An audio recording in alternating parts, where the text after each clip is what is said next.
2009 survey conducted by Catalyst, more than half of 232 LGBT employees said their manager and colleagues are very uncomfortable with LGBT employees. This survey also found that fewer than 1 in 10 thought their manager and colleagues were informed about issues facing gay workers.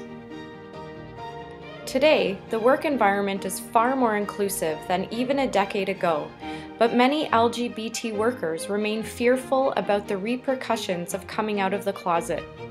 The Catalyst survey also revealed that 12% of gay women and 5% of gay men remain completely in the closet at work.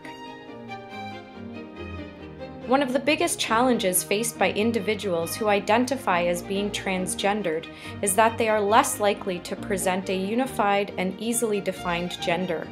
This makes it often impossible to hide from employers and can lead to anxiety in the workplace.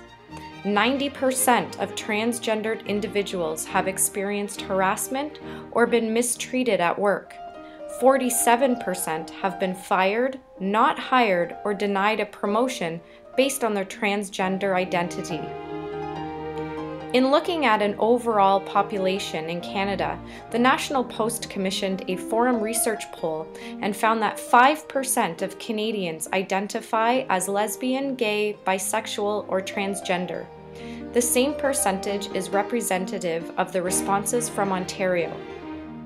The largest percentage can be found in the age group of 18 to 34-year-olds. Sociologists still caution that the rate is likely underreported, as some gays are suspicious of how the government intends to use the data. We conducted our own survey, receiving 24 responses. When asked what industries the LGBT community could be clustered into, the perception of the respondents included the service and entertainment industries. One respondent replied with an enthusiastic answer that gay individuals are in all industries.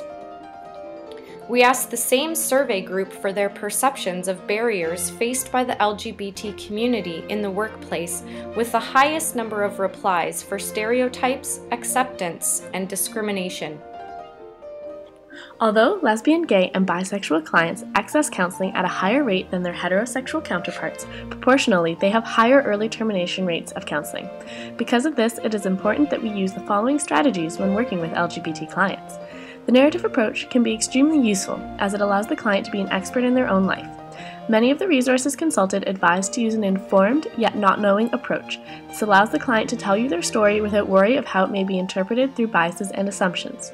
It is important to model and reaffirm language that your client uses.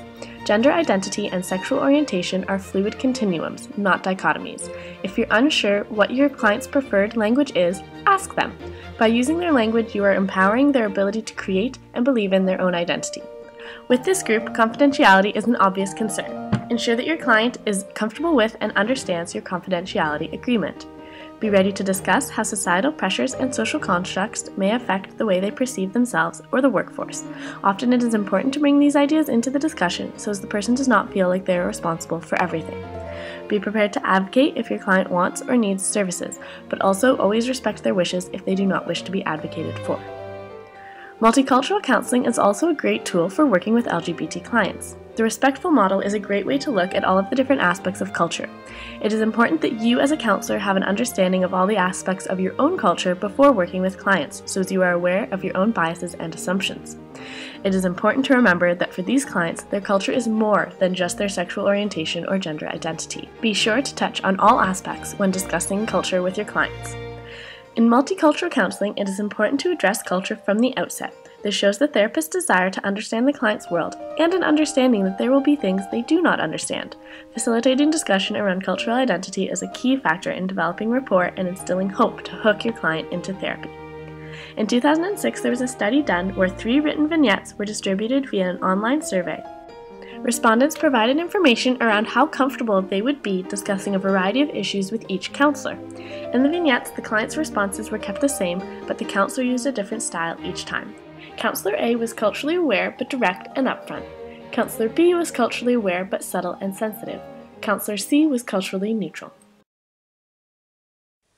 Hi Michelle, I know we spoke briefly over the phone, but I was hoping you could tell me a little bit more about why you're here for counseling. Yeah, well, I guess I just never had a lot of friends.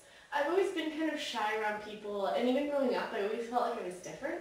And I guess I never realized until later that a lot of that had to do with being gay. And I guess I feel like people don't get me. Could you tell me a little bit more about what you mean when you say people don't get you? Well, even when I was in school, I was always an outsider, and I was always shy and awkward. And I do like to open up to people, and it just has to be the right people. And it just seems like it's so hard to find them, and it's so easy for everybody else. You know, the feelings you're having are quite common, not to say that they're any less painful. How do you think that being gay may have contributed to some of these feelings? I'm not quite sure I follow you. Well, I'm just wondering if you see any links between these feelings you're having and maybe some negative reactions that you've experienced. Maybe forms of stereotypes or prejudice or assumptions people make. Well, I guess being gay doesn't help. It's hard enough to find people like me, and especially around here, there's not a lot of people. Yeah, that can be tough.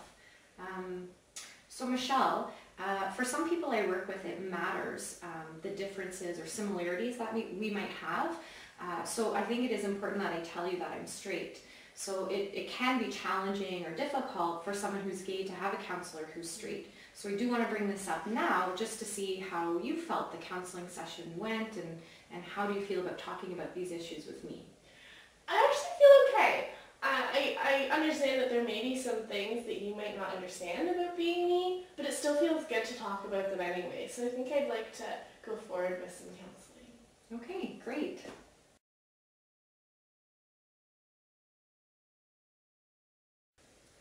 Well, I'm wondering if you see any links between your feelings and different aspects of your identity. Your ethnic background, religion, sexual orientation, family.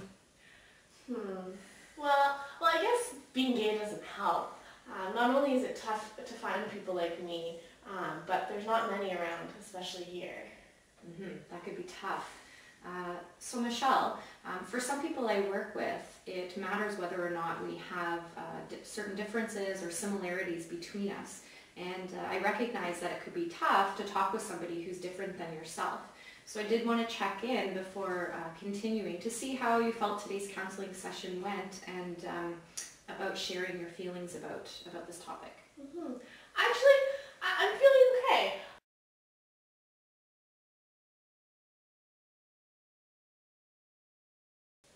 Well, I'm wondering if you see any link between your feelings and aspects of who you are. Well, I guess being gay doesn't help. Not only is it tough to find people like me, or who are like me, especially around here, there's not that many. Yeah, that can be tough. So Michelle, I know that for some people, sharing personal feelings can be difficult or challenging sometimes. So I wanted to check in with you and see how you felt today's session went. Actually, I feel okay.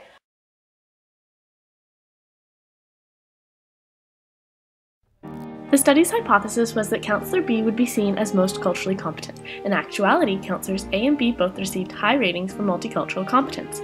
Counselors A and B were also rated higher for general competency than was Counselor C. Clients seemed willing to discuss general concerns with all three counselors, however they were significantly less likely to discuss their sexual orientation with Counselor C. It is important to note that most respondents to this survey identified as being in the most advanced stage of their sexual orientation and identity development. For clients that are at earlier stages in their identity development, effective multicultural counseling may look different.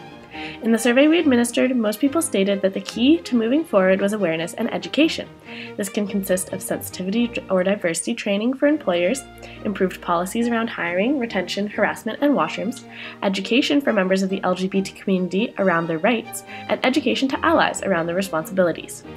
For transgendered individuals, the need for gender-neutral bathrooms is of utmost importance. Just as you would ensure that your bathrooms are wheelchair accessible, it is important to ensure that bathrooms are accessible for transgendered individuals without fear of being mocked, harassed, or embarrassed.